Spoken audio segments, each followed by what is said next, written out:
ఓం సాయిరామ్. జై శ్రీరామ్. బాబా వారికి అత్యంత ప్రీతిపాత్రమైన భక్తుడు శ్రీ మహల్సాపతి గారు.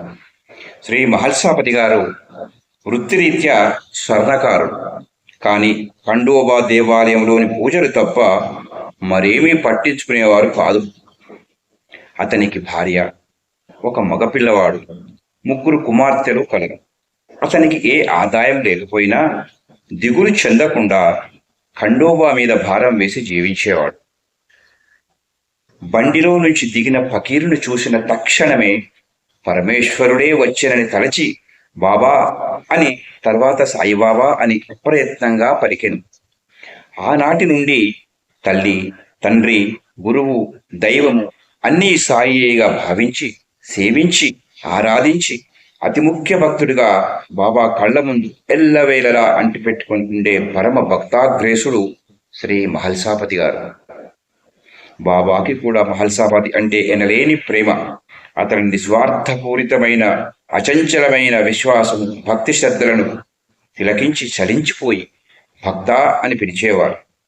దుర్భర దారిద్ర జీవితం సాగిస్తున్న భార్యాబిడ్డలు పస్తులున్నా తాను మాత్రం ఖండోబా పూజలు చేస్తూ తన మిగిలిన సమయాన్నంతా బాబా సన్నిధిలో గడిపేవారు శ్రీ మహల్సాపతి గారు.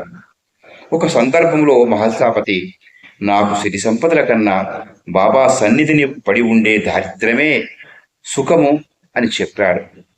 కావాలి అని కోరికలు అన్నీ విడిచి సర్వస్వ శరణాగతిపై పరమేశ్వరుని మీద మనసు నిలుపు, గమ్యం చేరుతావు అని నవ్వి బాబావారు, మహల్సా, నిన్ను నా నుండి ఎవ్వరూ దూరం చేయలేరు.